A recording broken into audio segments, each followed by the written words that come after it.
Դիմավորում են հագուստով արտահայտությունը, թեև ոչ բոլորին է դուր գալիս, սակայն ապացուցված է գիտականորեն։ Մարդու մասին մեր առաջին կարծիքը կազմվում է հաշվի առնելով մի շարք հանգամանքներ, այդ թվում դիմացինի հագուստը։ Այնպես որ ուզենք մենք դա թե ոչ, եթե ցանկանում ենք լավ տպավորություն թողնել, կապված տարբեր հանգամանքների հետ, պետք է ուշադրություն դարձնենք հագուստին։ Այս մեխանիզմին տիրապետելն իրականում կարող է լավ գործիք լինել հասարակության մեջ ճիշտ հարաբերություններ կազմելու համար։ Ծանոթանալ հետաքրքիր մարդկանց հետ, ունենալ լավ աշխատանք կամ պարզապես աչքի ընկնել երեկույթի ժամանակ։ Պարզապես շատ կարևոր է իրար չխառնել իրավիճակներն ու շատ լավ գիտակցել, որ եթե զգեստը ձեզ դարձրել է երեկույթի մասնակիցների ուշադրության թիրախը, ապա ամենայն հավանականությամբ այնքան էլ հարմար չէ աշխատանքի ընդունվելիս կրելու համար։ Հայտնի ոճաբան Էվելինա Խրոմչենկոյի պնդմամբ, եթե ուզում եք աշխատանքում առաջընթաց գրանցել, պետք է հագնվեք ոչ թե ձեր պաշտոնին համապատասխան, այլ այն պաշտոնին, որը կցանկանայիք զբաղեցնել։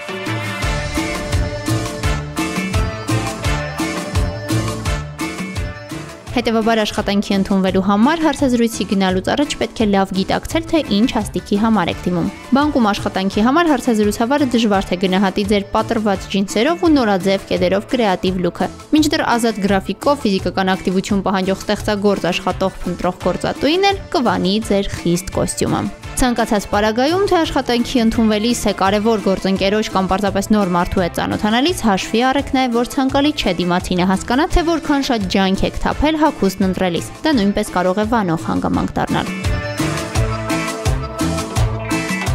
Այնպես որ աշխատեք փնտրել նորաոճ ու գեղեցիկ, սակայն միաժամանակ պարզ լուծումներ։ Հագուստի ու հոգեբանության կապն ուսումնասիրելը ձեզ թույլ կտա ոչ միայն լավ տպավորություն թողնել մարդկանց վրա, այլև կօգնի ավելի լավ ճանաչել այլ մարդկանց։ Այս հարցում մի քանի խորհրդի համար դիմել ենք հոգեբանի օգնությանը։ Հագուստը մարդու մասին պատմում է շատ բաներ, բայց դա կարող է լինել շատ խաբուսիկ։ Մեր առաջին տպավորությունը կարող է լինել շատ ստերեոտիպային եւ մենք կարող ենք շատ հեշտությամբ սխալվել։ Դրա համար արտաքին առաջին հայացքից ըստ հագուստի գնահատման հարցում մենք պետք է լինենք, իհարկե, բայց մյուս կողմից էլ, եթե մենք այդ մարդուն դիտարկում ենք երկարատև ժամանակահատվածում, բնականաբար իր ոճից եւ հագնվելուց ելնելով կարող ենք շատ բաներ ասել այդ մարդու մասին։ Այն մարդիկ, ովքեր սիրում են կարգոկանոն, պերֆեկցիոնիստ են, իրանք շատ կոկիկ են, իրենք հագնվում են շատ մանրամասնորեն, հա, էլի խոսում է բնավորության մասին, բայց նաև դա կարող է ավտորիտար գծերի մասին խոսել մարդու բնավորության, որտեղ եթե դու քո մեջ չես հանդուրժում որոշակի անփութություն, դու ուրիշի մեջ էլ դա չես հանդուրժի։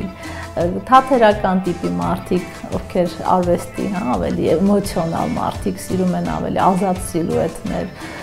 ավելի ազատ գծեր, իրանց չեն ամփոփում